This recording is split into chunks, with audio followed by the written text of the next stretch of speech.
Mesdames, Messieurs, bonjour. Bienvenue à cet autre numéro de votre émission L'entretien du jour. Des présidents de République à vie.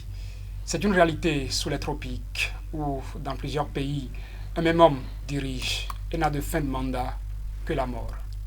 À l'avènement de la démocratie, la parade semble avoir été trouvée et dans les constitutions, pour la plupart, les mandats sont limités.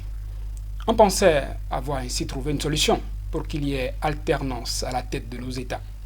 Mais c'était sans compter avec une certaine ruse qui fait réviser des constitutions pour redonner une virginité à des hommes qui sont en passe de boucler le nombre de mandats constitutionnels et, à tous les coups, ils réussissent à revenir.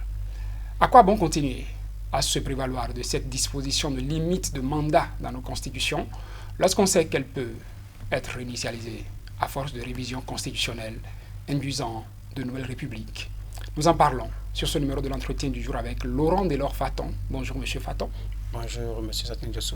Vous êtes docteur en communication, vous êtes acteur politique, connaisseur des questions politiques et merci d'avoir répondu à notre invitation. C'est un plaisir d'être pour la première fois sur votre émission L'entretien du jour et je me sens honoré. Plaisir partagé. L'adage avait prévenu que quand on chasse le naturel, il revient au galop. On pensait avoir fini avec les mandats qui se répètent à la tête de nos États à l'infini. Mais l'actualité nous ramène à cela. Qu'est-ce qui, pour vous, pourrait l'expliquer? Monsieur Diossou, vous savez, la question de l'interdiction du mandat est une question préoccupante, mais une question trop sérieuse pour être analysée avec autant de banalité. Il faut se poser une seule question, d'abord. Est-ce que la limitation des mandats est une question d'essence humaine ou bien une invention humaine? À mon avis, je peux dire que c'est une invention humaine. Parce que de par toutes les sociétés humaines, avant que la démocratie moderne naisse, nous avons assisté à des royautés. Et les hommes ont toujours eu des chefs qui ont gouverné ad vitam aeternam. Ils ont toujours resté au pouvoir dans tous les systèmes politiques que nous avons connus avant de connaître la démocratie moderne. Cette démocratie a voulu qu'on nous renouvelle le mandat. Mais on se rend compte qu'il y a une résistance humaine à ce renouvellement de mandat, cette limitation du mandat. Quand vous prenez ne serait-ce que l'histoire politique béninoise, vous verrez que depuis 1990, il y a toujours une tentation à se maintenir au pouvoir. Les présidents n'ont jamais eu envie délibérément de partir. C'est soit sous la forme d'une contrainte institutionnelle ou sociale. Quand vous prenez le président Soglo, quand il a été battu en 1996, vous vous souvenez des déclarations qu'il avait faites. Il y a eu fraude, tripatouillage, mascarade, hot-dog. Il y avait un élan à faire le second mandat. Et qu'est-ce qui nous dit que s'il fait le second mandat, il ne voudra pas rester? Kérékou, à la fin de ce mandat en 2005, a tenté de pouvoir rester au pouvoir. On ne me dirait pas que le président Boni Yahi n'a pas eu les mêmes vérités à un moment donné, parce que vous vous souvenez des déclarations de l'actuel président Patrice Talon. Et aujourd'hui, on a affaire avec un autre président qui lui sait limiter lui-même son mandat. Mais se trouve subitement cet élan à rester encore au pouvoir pour 5 ans. Qu'est-ce qui nous dit qu'après 5 ans, il ne voudra pas encore rester au pouvoir? Et quand on sort du cadre béninois, il y a quand même des pays qui sont de la sous-région qui ont fait cette expérience. Le Ghana et le Nigeria. Les deux systèmes politiques ont des particularités. C'est un système qui a été martelé, formaté par des militaires qui ont mis en place un système de verrouillage total où les acteurs, c'est contre leur volonté pratiquement qu'ils quittent. Et moi je dis, est-ce qu'il n'est pas question de réétudier encore ce modèle que nous avons pour se dire quelle est la formule qu'on va trouver pour que les hommes puissent mieux gouverner les cités. Aujourd'hui, nous avons aux États-Unis ceux qui nous disent les démocraties les plus épanouies, les mieux développées, où Trump se refuse d'être battu dans les urnes. Il a été battu, mais il a cette envie de rester au pouvoir. Et je me dis, est-ce qu'une particularité africaine ou bien une généralité humaine? Je pense que c'est une question humaine de vouloir rester au pouvoir à tout le temps. Et il faudra trouver la solution aussi humaine à la question. Penser qu'il faut seulement limiter les mandats et qu'on s'en arrête là, je pense qu'il faut trouver un autre mécanisme. Au Ghana, il y a un système qui donne un grand pouvoir à l'armée, pour que l'armée puisse contraindre pratiquement celui qui se refuse à partir après la fin du mandat à partir. Aux États-Unis, Trump aura beau tout faire, mais quand on sera au 20 janvier 2021, il partira de force ou de gré.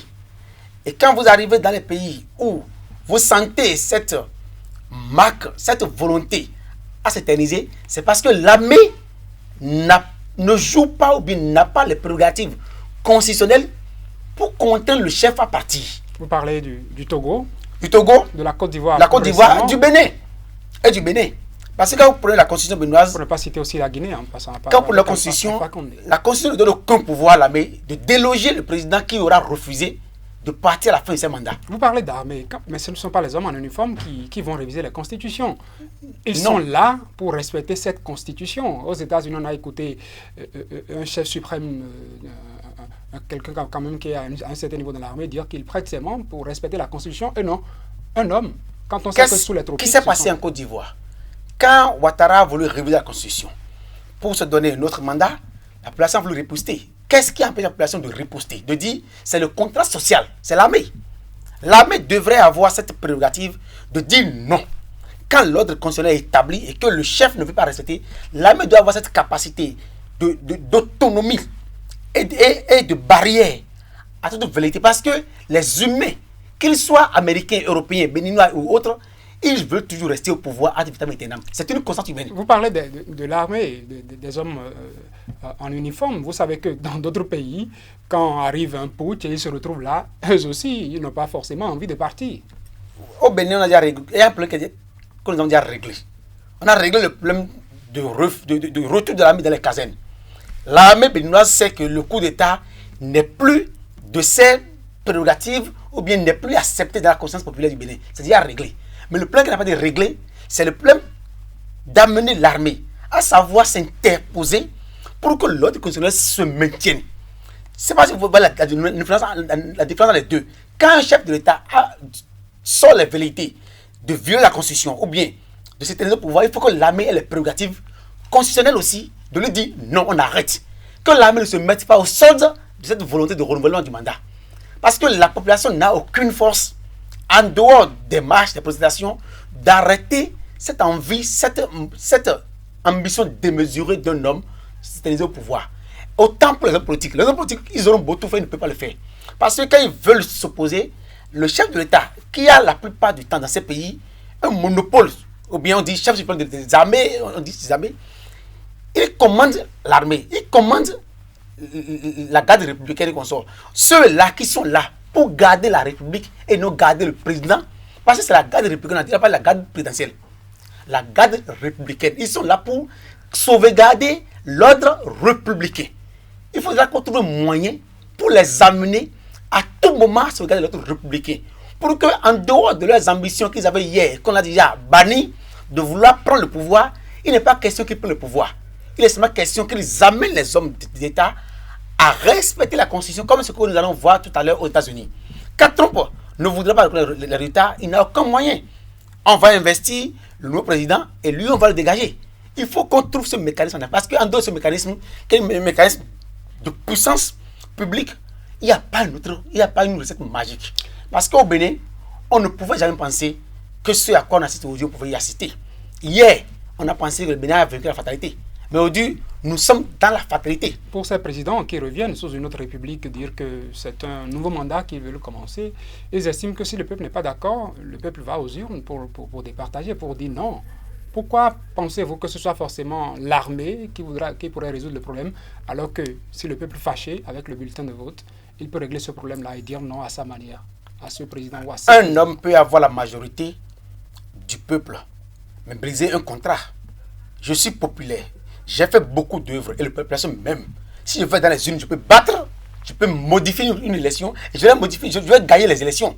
Si je vais à un référendum, je vais les gagner parce que j'ai une popularité assez élevée. Mais la constitution sur laquelle vous avez été élu a interdit que vous tentiez même. C'est qu'elle refuse même que vous ayez cette opportunité de vouloir aller réviser la constitution et le mandat. C'est que c'est un principe acquis. Ce principe, on ne le touche pas. Vous pouvez réviser la constitution pas à tous les aspects. Mais l'aspect de la limitation, on n'y touche pas.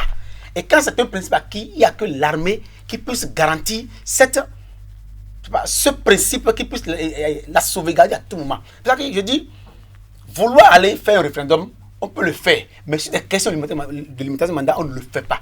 Et il n'y a que l'armée qui puisse l'interdire. Aucun autre moyen n'existe pour l'interdire parce qu'il y aura toujours des hommes qui auront envie de rester. Parce que rester au pouvoir, c'est une essence humaine. Cette invention de la démocratie n'est pas naturelle. C'est les humains qui se sont dit, pour que nous puissions avoir des possibilités de gouvernance, il faut qu'on limite les mandats pour que les uns viennent, font pour eux, d'autres viennent pour le faire. Mais quand on arrive à une situation comme ça, je pense que les constitutions où c'est respecté à la lettre, c'est parce que l'armée dans ces pays a une capacité d'autonomie forte. Et le chef de l'État n'est pas le chef suprême de l'armée. Il faut qu'on trouve un moyen pour enlever cet aspect du chef suprême des armées à nos présidents de la République, pour que l'armée retrouve son autonomie d'une gestion et qu'elle soit une armée républicaine et une armée présidentielle. Vous allez voir en Côte d'Ivoire, l'armée se met derrière le président et combat la population pour laquelle elle est normalement là. En Guinée, pareil. Au Bénin, pareil. À un moment donné, vous allez voir que l'armée s'interpose entre la volonté populaire et la volonté d'un homme. Quand on n'a pas résolu le problème, on n'a pas résolu. Parce que sinon, j'ai suivi beaucoup d'intellectuels débat de la question. On connaît les vertus de l'alimentation des mandats. On connaît. Elle a tellement de vertus. Parce qu'on a quitté le système des royautés pour un système beaucoup plus grand où il y a plusieurs composantes sociales qui peuvent offrir des alternatives. Et quand il n'y a pas d'alternatives, il n'y a pas d'amélioration des conditions de vie des populations. Parce qu'un seul individu, un groupe ne peut pas penser mieux pour tout le monde à tout moment. Il faut changer. Mais aujourd'hui, dans ce contexte où les humains ont une envie démesurée de rester au pouvoir, il faut trouver le mécanisme institutionnel. Parce que ce n'est pas constitutionnel.